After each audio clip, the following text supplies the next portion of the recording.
Okay, it is now 5 o'clock. I will call this council meeting to order on October 1st.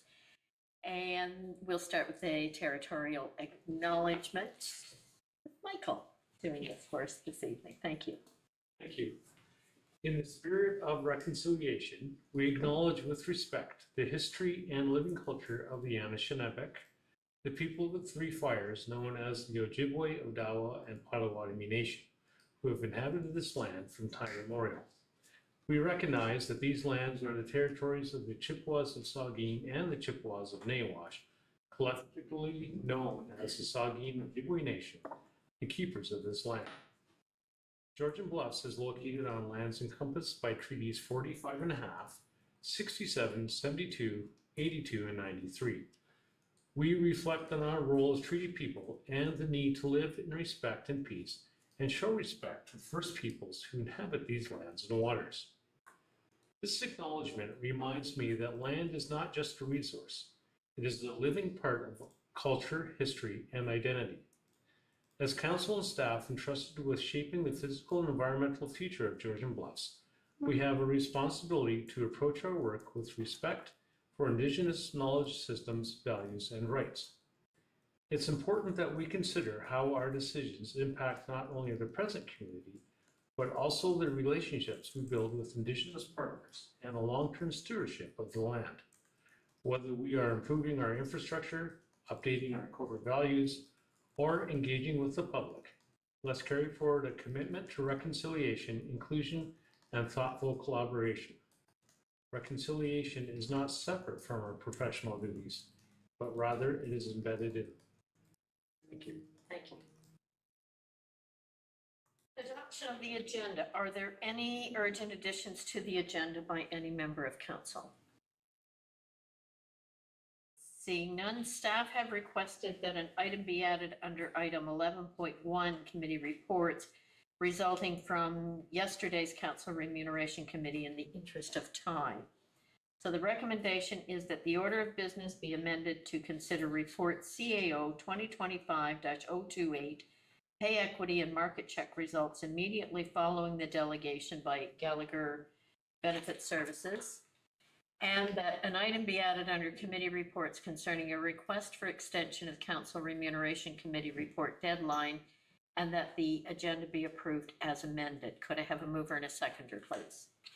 Deputy Mayor Pringle, Councillor Winters, is there any discussion? Seeing none, I will call the vote. All in favor? That is carried. Does any member wish to declare a pecuniary interest? Seeing none, you may declare at any time throughout the meeting if one should arise. Minutes of previous meetings, the recommendation is that the minutes contained herein be adopted. And that is minutes for council on September 10th of 2025 and special council September 17th, 2025. Could I have a mover and a seconder, please? Councillor Schuldeis? Councillor Winters, is there any discussion? Seeing none, I will call the vote. All in favor? That is carried. Announcements. Does any member wish to make an announcement? Seeing none. We have no public hearings. Public participation. For delegations on agenda items, any person who wishes to appear before council regarding an item on the agenda must register with the clerk's office.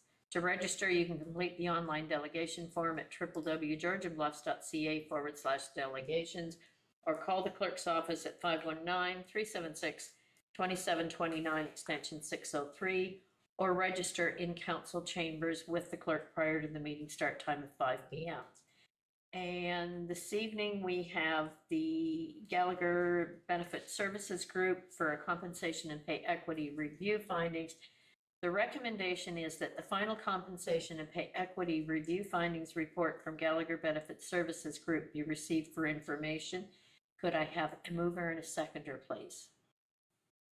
Deputy Mayor Pringle, Councillor Schuldeis, and I will turn this over to Jane Mizensky to present. Thank you for being here with us tonight, Jane. Thank you very much. I have my colleague Amanda as well, sitting in on the presentation, just in case, because she did a lot of the analysis, and so if there's any deeper dives that we need to do. Just a question, on my screen, I can't see councils. Is that normal? I'm turning to staff. I think they're gonna make a change here so that you can see Oh, it. okay, now I can see. That's better. Otherwise I'm talking to a button. Okay. I do have a very short slide deck to walk through the report with, and I'm not sure if Carly has it on her system or if I'm going to be doing it. I think Carly has it here. I saw her nod. Okay. All right. So give her a moment to get it set up.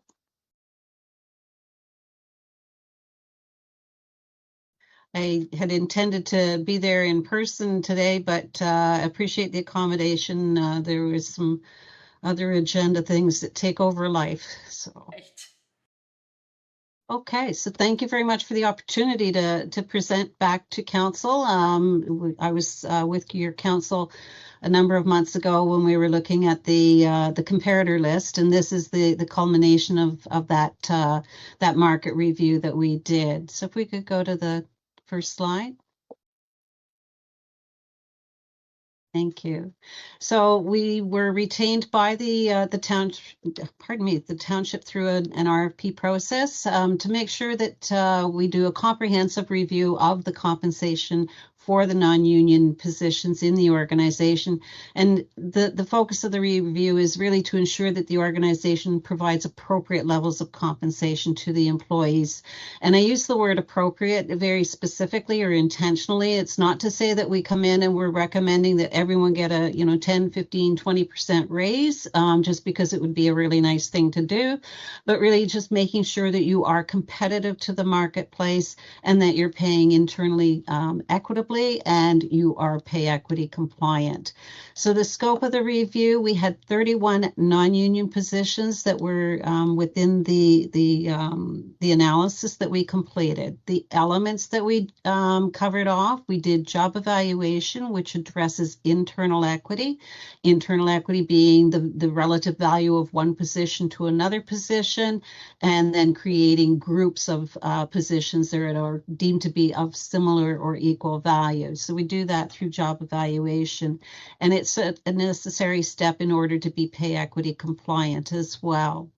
Then we look at the external marketplace. So we have internal equity. What are you doing internally relative to one another? Then what are your market comparators paying to the other organizations externally for the same kind of talent or the same skills and qualifications, and the scope of responsibilities that you're paying? Pay equity analysis, we take a look at the job rates that we are proposing to make sure that there is no adjustments or no gaps that are arising as a result of the recommended job rates that we propose. So we take all of these pieces together, internal equity, external equity, pay equity compliance, and we develop the proposed structure for the organization to make sure that you're touching and meeting all of these important foundational pieces for your compensation program. And that comes up as a salary structure or a salary grid.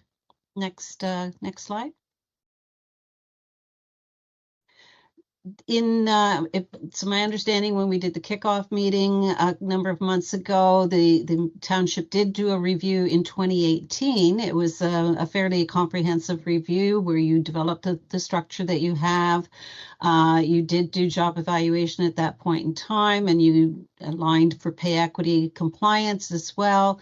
But there was some concerns about the existing tool that you were using, the job evaluation language, as the nature of work changes. We like to update our tools to make sure we capture all kinds of information or all kinds of types of positions that could be included in an organizational review.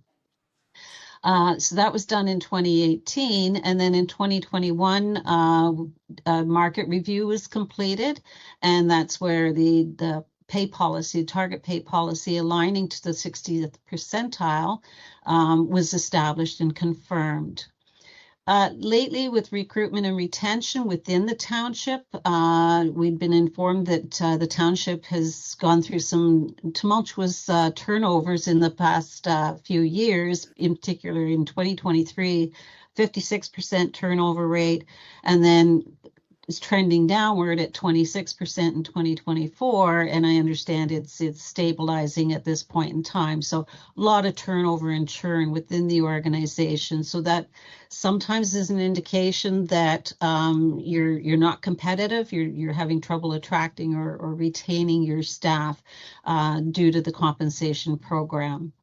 Next slide. The first slide was all looking internally, looking externally. The labor market for the municipal sector, in particular in Ontario and across Canada, has been extremely robust and very, very aggressive in terms of competition. So a lot of the municipalities, in fact, almost every municipality is facing retirements right now. The baby boomer, that age group has finally hit the municipalities in greater numbers. And it's not just at the senior levels of the organization, but throughout the organization as well. So we have retirements that are going on, creating a high demand for attracting new people to the organization. So if we look at the new entrants to the marketplace, the typical places you would go for some of your positions would be to the universities and colleges. But in some of these typical career areas, civil engineering, municipal planning, even municipal finance, the graduates we're hearing now are not looking to the public sector for these careers. Rather, they're looking to the private sector because there's more, shall we say, lucrative opportunities in some of the private sector organizations. So we're losing that pool of candidates. Highly skilled and experienced managers and technical professional roles are becoming difficult to fill. As I said, you're competing with other municipalities. You're also competing now with the private sector. And the traditional pool of unionized candidates really, for some of the entry-level jobs moving up, you would look to the union positions and say, welcome to management. And we're also hearing that this pool of candidates is kind of taking a look at it and going, thanks, but no thanks. We'll stay where we are with our collective agreements. So all to say, the whole marketplace, when you have all these municipalities experiencing the same challenges, you have a shrinking pool of candidates, growing number of vacancies, and you're trying very hard to attract those candidates to make sure that they can fulfill the need in the organization and meet your strategic priorities that you have created or have established for the organization. Next slide. So to get into the actual analysis for the organization, for the review, internal equity is our starting point. It provides the foundation for all of the following steps. So we did receive job descriptions that were all updated or reviewed and updated and known or transparent with the incumbents themselves, outlining duties, responsibilities, and the qualifications or the educational requirements. And we use those job descriptions to do our evaluations. We use the Gallagher Municipal Universal Job Evaluation Plan to undertake the evaluations. The plan is a point factor system. It has been proven to be pay equity compliant, and it enables us to evaluate jobs from the top to the bottom, bottom to top, and across all different kinds of job families. So it's a very versatile tool. This version in particular is geared towards the municipal sector. So the language within the factors does reflect municipal language as opposed to sales or, hospital sector or education sector. So we evaluated all of the positions and we then took a look at the job evaluation points and we updated the banding structure to make sure that jobs of similar value are aligned into the same pay band or job evaluation band. In your existing plan, you have 9 pay bands, but the CAO is not included in that banding structure. So in this review, we have included the CAO position. We've now got 10 bands. It's a little slightly different than your existing one, but for all intents purposes, there wasn't a lot of change within grouping the positions. There was some, but not a lot. So we could call those reclassifications for lack of better word. And the structure does support pay equity as well, so it meets the requirements there. Next slide. I think we lost Amanda.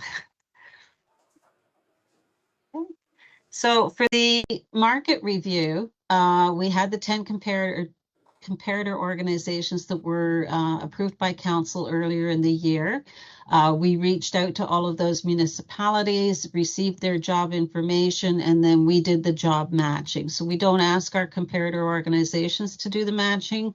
We do it ourselves. That way we have greater confidence and can speak to the credibility of the matches that we have made. When we look at all 10 of them, if we have, let's say 10 of them all had the same position, so we've matched that job to 10 equivalent positions in those organizations. But if we find, let's say for argument's sake, there are 5 of them or 9 of them are all clustered around, let's say $50 an hour, and then there's another municipality where they're paying $70 or $80 an hour, we would take that outlier out because it's not reflective of what the market is paying. And that's the intent of the review, is to say generally what is the market paying for these skills and qualifications. So we take out any high outliers. We may take out, or actually we do take out any extremely low outliers as well. So it's to balance so that it's not unnecessarily skewed. Out of the 31 positions, we did match 74% of them. I think that worked out to 26. So 74% of the analysis that we're working on gives us great credibility and evidence to say this is reflecting the marketplace. Next slide. So when we do the job matching of those 31 positions, we find overall, if we add up where you're over market, under market, overall, we would say that you are actually around the 60th percentile market pay policy. When we look at annual salaries, it's 0.5%, so just a fraction below the 60th percentile. And when we look at the hourly salary rates, it's 1.5% below. The reason there's a difference between the annual salary data point and the hourly one is that not every comparator organization has the same hours of work for the same job. Some might say it's a 20/80 or a 40-hour position, whereas you might be calling it a 35-hour position or vice versa. So that's why there's a slight difference between the two of them.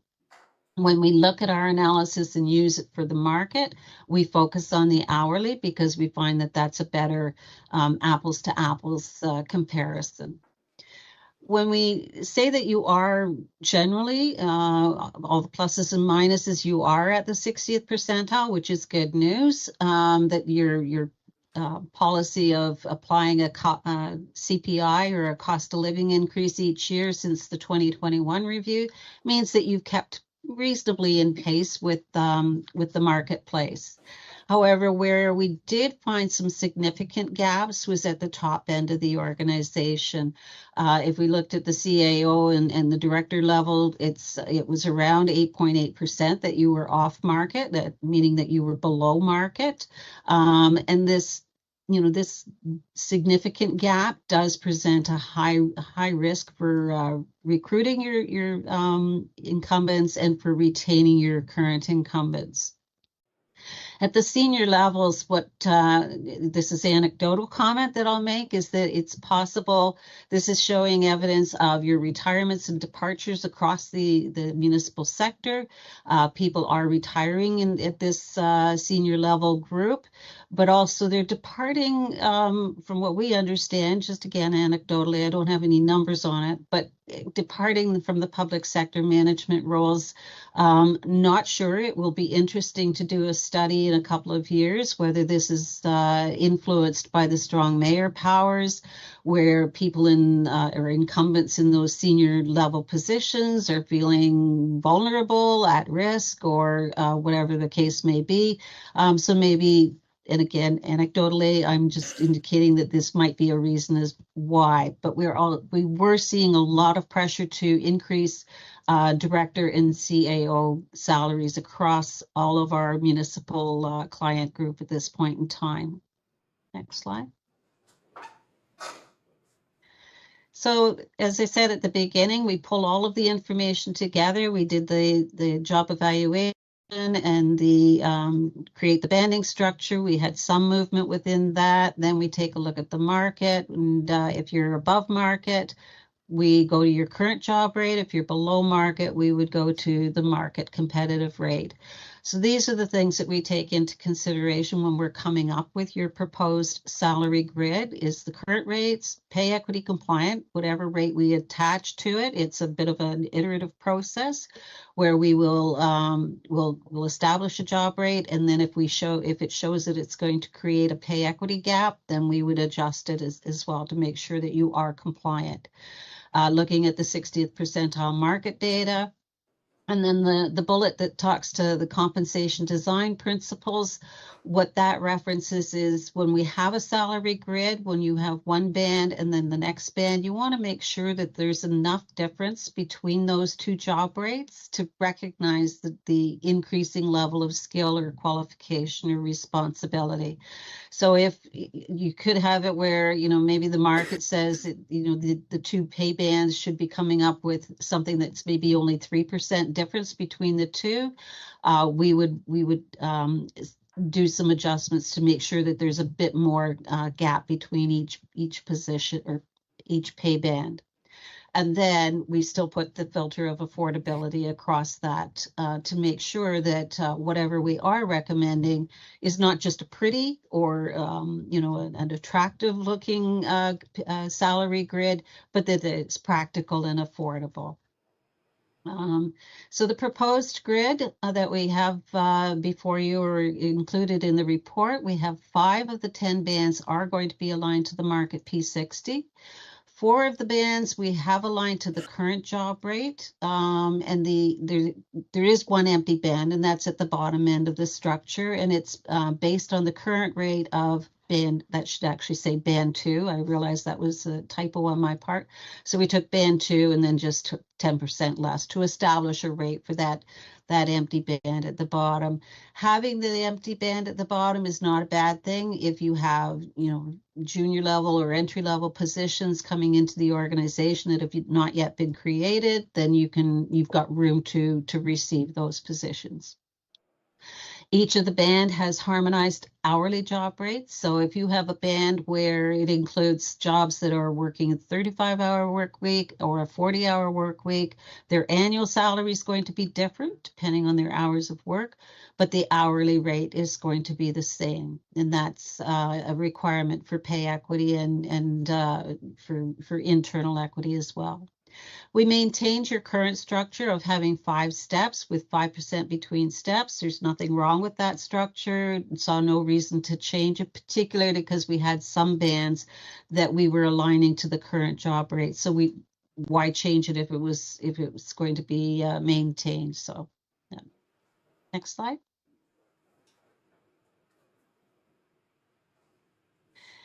Implementing to find out the cost to implement, we took all of the incumbents and we placed them in the new grid at the same step that they currently hold. So if they were at step 4 in the old grid, we put them in step 4 in the new grid. Again, we weren't changing the whole structure of your compensation system. We had some that are not changing at all, so there was no need to create more costs by going to something, a different approach. We are recommending an implementation date effective October 6th pay period. The premise of that date is that we've done the review. This is 2025 data. The meeting here is being held October 1st, and so this would be the first pay period following the council review and consideration of the grid. It's really to make sure that you're facilitating and addressing any current recruitment that's in the works right now, or any recruitment that you're anticipating. So the sooner you get to adjustments, then it'll help us facilitate that recruitment effort. And also it's a message that council and township leadership can send to the rest of the employee group, that they're committed to staff retention and recognizing the value of all of the employees and what the employees bring to the organization. So it is a bit of a messaging or communication tool as well, to do it effective in 2025 with the 2025 data. When we annualize the costs of moving people into the new grid, it's basically a 3.66% increase annually over the whole payroll base that you have. Looking at it from October 6th to December 31st, 2025, it's a 0.9% increase to the base payroll. Just full clarity, this is just payroll data. This is not anything that has to do with any other, like OMERS contributions, or if you have life insurance and it's based on a salary. So there's no benefit costs associated with those dollar numbers. Next slide. So the report is presenting for council's consideration that you adopt the proposed salary grid. It does achieve the objectives of the review, which was to ensure that you are paying internally equitably. I think that's a word, that you are meeting your pay equity compliance obligations, and that you are continuing to be pay equity or competitive to the 60th percentile, which is your pay policy. Recommending that we implement the proposed grid effective October 6, 2025. And then there's some recommendations on how to maintain your program, much of which you're doing right now, which is adjusting the grid annually in consideration of the CPI, the Consumer Price Index. It's not a bad measurement to use, and has worked in good stead for you so far. Evaluating new and changed jobs. We will be handing over the job evaluation tool and the ratings that we've come up with to the township to maintain anything that takes place after this point in time. Alternatively, we can support the township in that regard as well. We also suggest that a market review be conducted, keep it on the radar every 4 years. I believe you already have that in your policy. With the way the marketplace is still pretty aggressive right now, if you find that you are having attraction and retention issues in a year or two or 3 years out, you may accelerate that review just to make sure that you're not lagging the marketplace. And then testing for pay equity compliance. Ideally, do it on an annual basis, but at the very least, align it to your market reviews every 4 years. And I think that's the last slide. Thank you. Thank you very much, Jane. And I'm going to turn to council to see if anyone has any questions for you.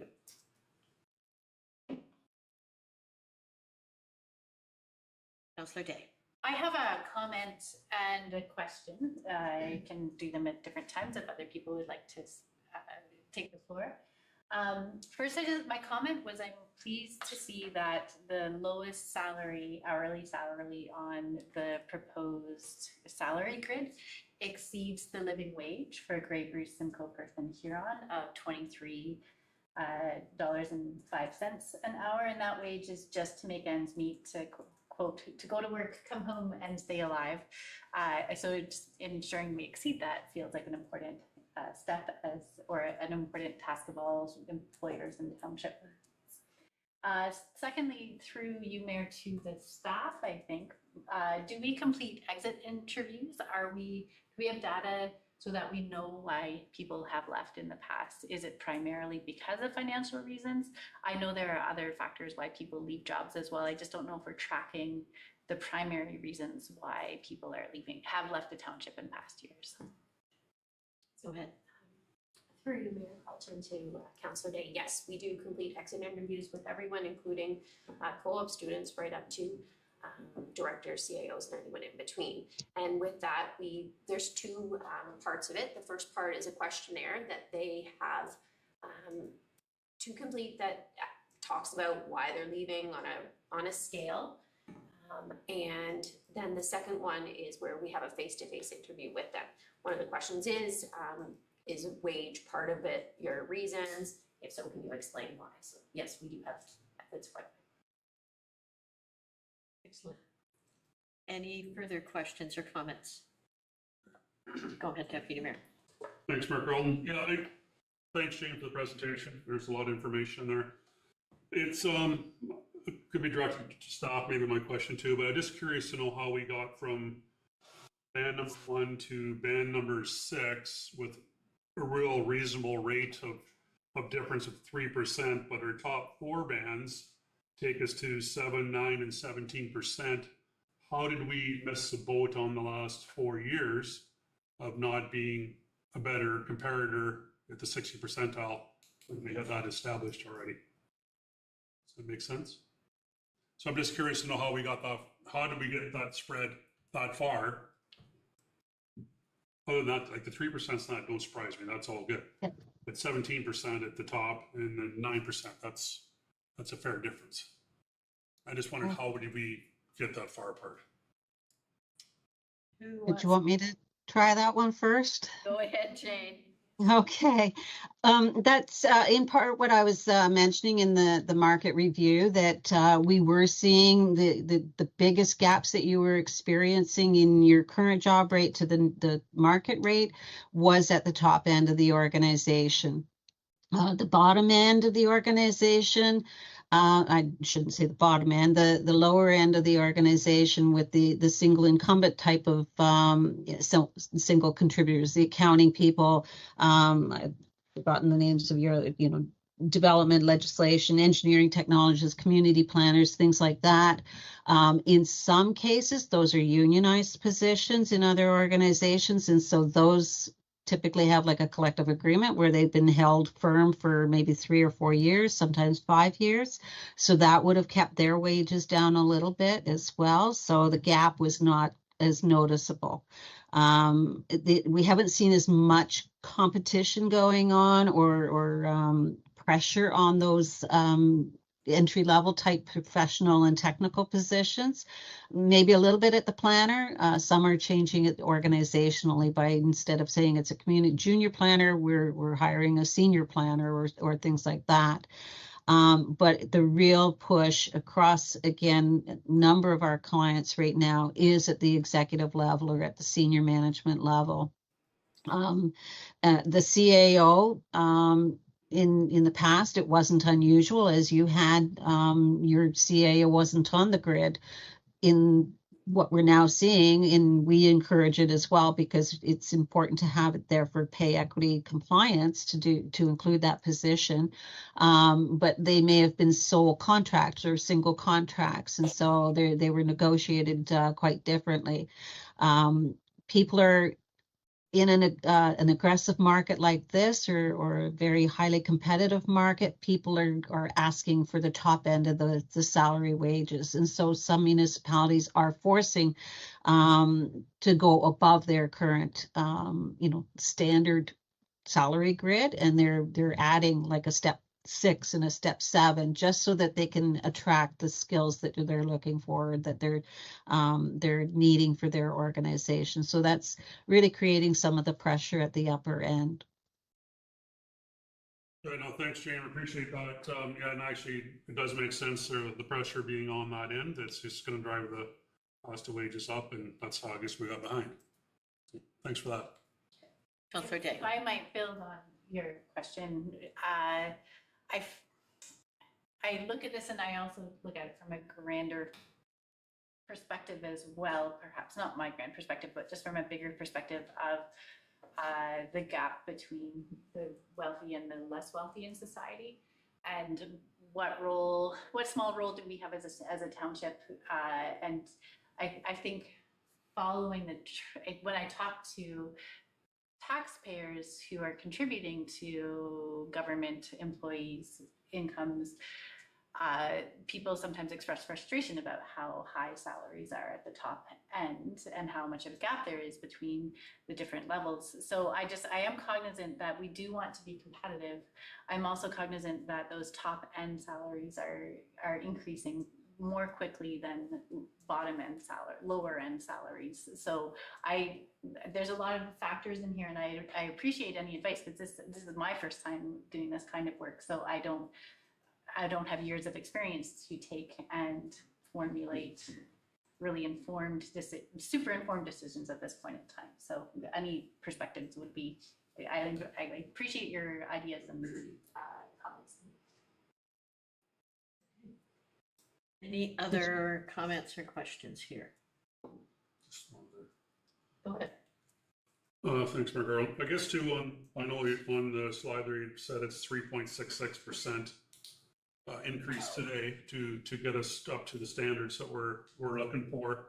And then again in January, we'd be looking at the cost of living increase again, right? So we're probably looking at 5+ overall rate. Just put a number on it. If cost per living is 2% or 1.5%. Do we have CPI yet, or that comes out this month? Go ahead, Sam. For you, our policy is the CPI for the 12 months ending end of October. So we won't have that until probably mid-November finalized. Staff will be, as part of budget, using an estimated amount, because we also will have some differences probably still to come around benefits and those rates when we're looking to do our budget meeting. Council, you did set up a compensation sustainability reserve. So those types of instances where budget might be slightly off or assumptions may be slightly off are covered under that sustainability reserve, that they don't have drastic impacts to your taxes and your annual surplus or deficits each and every year. Okay. So I will say thank you very much, Jane, for all of that. And if there's no further discussion here, I will call the vote. All in favor? That is carried. And thank you, Jane and Amanda, for being with us this evening. Okay. I think now we are turning to staff for the next section, which is the recommendation that report CAO 2025-028 pay equity and market check results be received, and that council support the findings of the market check, including remuneration at the 60th percentile, and that the amended salary band and any applicable adjustments be implemented on October 6, 2025. Can I have a mover and a seconder, please? Councillor Winters, Councillor Scholdice, is there any further discussion?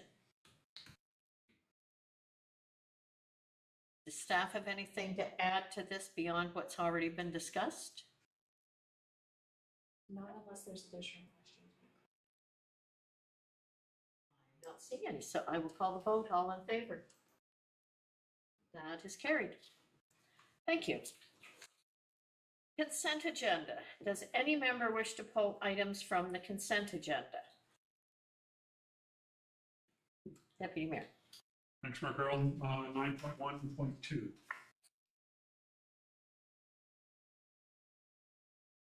Okay, I would like to pull 9.3.8, 9.3.11, and I have a question about, there are 4 in there about firefighter training. I'm wondering if those should be pulled for the chief to look at for comment to make sure that we're in compliance there.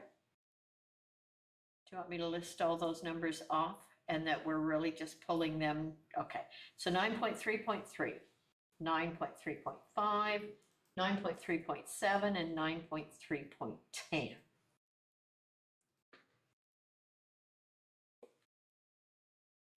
Okay, so the recommendation then is that Council of the Township of Georgian Bluffs adopt the consent agenda for information as circulated less items 9.1.2, 9.3.3, 9.3.5, 9.3.7, 9.3.8, 9.3.10, and 9.3.11. Could I have a mover and a seconder, please?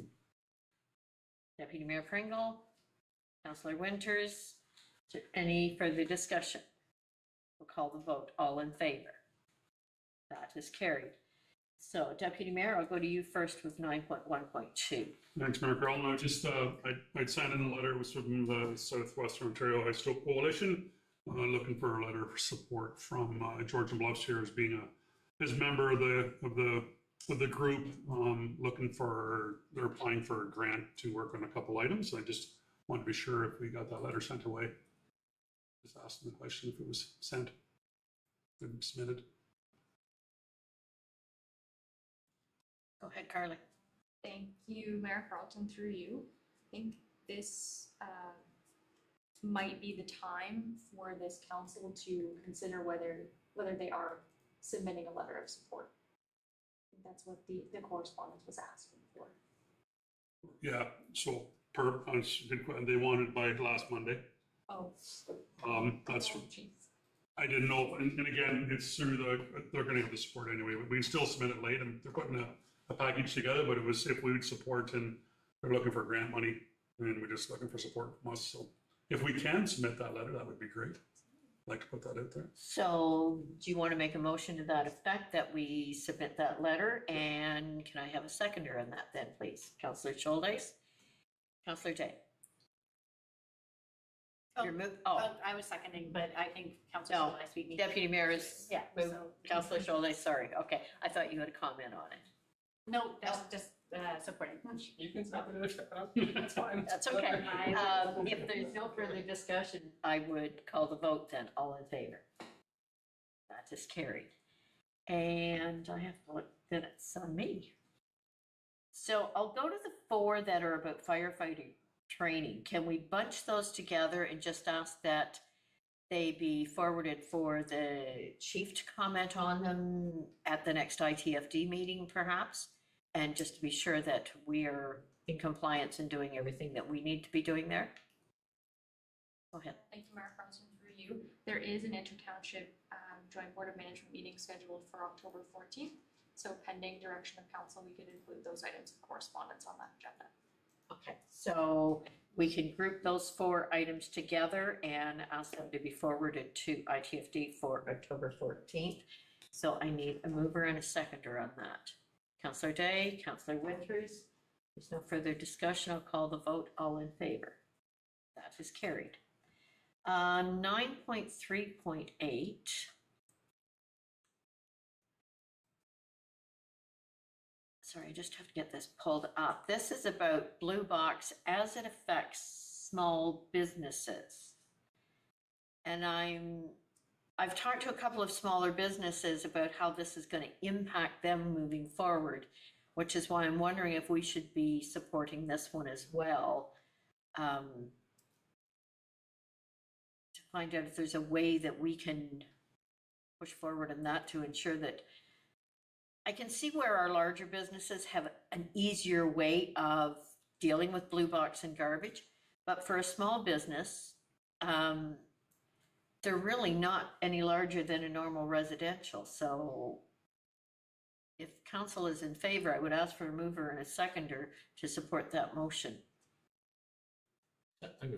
Councillor Winters? Councillor Day? Any further discussions or questions? Well, just some further discussion. I think it's a great idea. I mean, the whole concept of the province taking over recycling, and I think you've seen it. We've all seen it as you wander out through the public. There's less and less recycling receptacles because of this. But I do see some new news headlines today. I did not read the article, that it looks like the province is starting to soften some of the regulations. So I think the more pressure we can put on, the better. Yes. Agreed. Okay, thank you. So I will call the vote. All in favor. That is carried. And the last one, 9.3.11, this Georgian Bay Aspiring Geopark. When I finally got through to find out where this was and got a map, it would encompass most of Georgian Bluffs, and I don't think we have any idea of what this geopark would mean, other than what I managed to find is that the expenses would be on each local municipality. And I'm wondering if we want to try and get more information on this. I noticed that the Township of Archipelago is saying they want to be excluded from that. I'm wondering if we want to ask about getting some more information on this before maybe we make the same request, because any expenses that are incurred are on the municipalities. So I'm not sure who on staff we'd be directing this to. Does that mean you're volunteering? Okay, so could I have a mover and a seconder on that, please? Deputy Mayor Pringle, Councillor Schultes. Any further comments? I would, yeah, I'm happy to say that, whatever. When I read that, I was surprised, not surprised to hear that, they're firmly in opposition against it occupying 25% of Georgian Bay. So yeah, I would also like to know a little bit more about that for sure. Yeah. Yeah, I did manage to get to the bottom of finding a map, and most of Georgian Bluffs falls within their mapped area. So I think it's important that we have information. I So agree, yeah. there's no further discussion or comments. I will call the vote. All in favor? That is carried. And thank you. Okay. Committee reports. On this one, staff received direction from Council Remuneration Committee to request additional time to continue their analysis of council compensation for implementation in the 2026 to 2030 term of council. So the recommendation in front of us is that the 2026 to 2030 Council Remuneration Committee report and presentation deadline of October 31st, 2025 be extended to November 31st, 2025. Could I have a mover and a seconder, please? Deputy Mayor Pringle, Councillor Schultes, and Carly, did you want to speak to this to give council a little more information on why they're asking for this? Thank you, Mayor Carlton, through you. So this was a direction and a request from the committee that I received yesterday, and I felt it was timely to get it in front of council, given that in order to meet that deadline, the committee would have needed to present on October 15th. So the committee's been doing some great work. They are getting very in-depth with their review, and I think they've reached a point where they would like more information and would like to continue those discussions. So they are continuing to have discussions around council salary structure at this point in time. And so they are respectfully requesting council consider extending their deadline to allow them that extra time to continue to work on the detail before making a recommendation. Any questions or comments from council? Okay, I will call the vote. All in favor? That is carried. Information reports. The recommendation that all information reports contained herein be received, which is our mid-year report. Could I have a mover and a seconder, please? Councillor Winters, Councillor Schultes. Is anybody speaking to that mid-year report? I can make some brief comments for you, Carlton. Firstly, I recognize we are not at mid-year. We are closer to end rather than mid, and for that I apologize. I do recognize this is later than we would have liked it to come before council. The intent of the mid-year report is to give council a snapshot of the capital projects and the status of each respective project that council has budgeted for throughout the year. This is intended to be a high-level overview. When we get to your budget discussions next month, we will provide more in-depth detail as to what capital projects will be carried over and for what reason. But this report is presented to council simply for your information and to provide an update as to how we are achieving the metrics that you have established through your strategic plan, specifically the KPIs and the metrics therein. So with that, Mayor Carlton, I'm happy to answer any questions. Okay. Anyone have any questions on that report? Councillor Shawley? I was gonna pull a bunch of those firefighter reports from tonight, and I'm glad that we have postponed that, because then we're gonna get some more context in terms of where that sits from an ITFT perspective. But I'm happy to see that we were able to recruit 5 new firefighters to our team. I think that's fantastic. I think a question that I'd like a little more context in is, is that 5 additional firefighters from last year's numbers? Have we lost firefighters in comparison to this year? I guess I'd like to know, is that 5 in addition to the numbers we had previously? No. How many firefighters did we lose this year? I can speak to that. We lost a total of 9 firefighters this year. Okay. Deputy Mayor Pringle. Yeah, thanks, Mark Rowland. Yeah, just a comment, actually, when I read the report there, to see that we extended the ice season at the Shaw Lake Arena by 220 hours. That's pretty significant in the world of renting ice, and then book 100 hours on floor time in Phil Scythe, Roller Derby, Lacrosse, and ball hockey. I just thought those are good numbers, because we haven't seen a lot of use in those facilities in the summertime for quite a while, and it's nice to see it going in the right direction. Nice to see it being used. I would agree, yes. Any other comments? Seeing none, I will call the vote. All in favor? That is carried. Bylaws, no zoning, other bylaws. The housekeeping bylaws. So the recommendation that bylaw 2025-060, being a bylaw to enact a housekeeping bylaw and repeal inactive bylaws, be read a first, second, and third time and finally passed, signed by the mayor and clerk, sealed with the seal of the corporation, and engrossed in the bylaw book. Could I have a mover and a seconder, please? Deputy Mayor Pringle, Councillor Winters. If there's no further discussion on that, I'll call the vote. All in favor? That is carried. And the next item is to amend council committee and board appointments. The recommendation is that bylaw 2025-061, being a bylaw to amend bylaw 2024-067, council committee appointments be read a first, second, and third time and finally passed, signed by the mayor and clerk, sealed with the seal of the corporation, and engrossed in the bylaw book. Could I have a mover and a seconder, please? Councillor Scholdice, Councillor Winters, any discussion? Seeing none, I will call the vote. All in favor? That is carried. We have no unfinished business, and because new business is the 2 items that I had put on for notice of motion, I will pass this over to Deputy Mayor Pringle to take over. All right, so on new business, we're on 14.1, the Hollows Cobble Beach Drainage. Further to notice provided by the Mayor, Sue Carlton, on September 3rd, 2025 meeting. Recommendation reads that staff be directed to bring a report to council regarding drainage concerns at the Hollows condominium units in Cobble Beach for information. I need a mover and a second to put on the floor. Mayor Carlton. Councillor Day. Who is somebody speaking to this? Nobody speaking to it? Okay. Is there any discussion towards what we got going forward?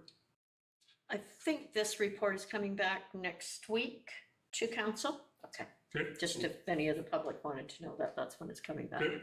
No further discussion now. We'll wait the report to come back. I'm going to call for a decision. I'm going to call the vote. All in favor? That is carried. And the next one was for the Big Bay Estates development. It was also notice provided by the Mayor from Carl on September the 3rd. Recommendation reads that staff be directed to bring a report to council regarding the current status and history of the Big Bay Estates for council information. Need a mover and a seconder. Council Winters, Councilor Scholdice. Obviously, nobody speaking to this. It'll be a report coming back and further discussion. We're getting a report back on this too. I don't believe this one will be Coming back. All right, so yeah, report to be coming back to us here. If there is no further discussion, call the vote. All those in favor? That is carried. Easy ones. So notice of motion or notice of discussion. Does any member wish to provide a notice of motion or notice of discussion at this time? And we have no closed session. Confirming bylaw, the recommendation that bylaw number 2025-062, being a bylaw to confirm the proceedings of council on October 1st, 2025, be read a first, second, and third time, finally passed, signed by the mayor and clerk, sealed with the seal of the corporation, and engrossed in the bylaw book. Could I have a mover and a seconder, please? Deputy Mayor Pringle. Councillor Scholz. Is there any discussion? I will call the vote. All in favor? That is carried. And adjournment. Committee of the Whole will meet as regularly scheduled on October 8th, 2025 at 5 p.m. There's no further business. I will now call for an adjournment of this meeting. Could I have a mover and a seconder? Councillor Winters, Councillor Day. No further discussion. I'll call the vote. All in favor? Thank you. Council is adjourned at 5:54 p.m.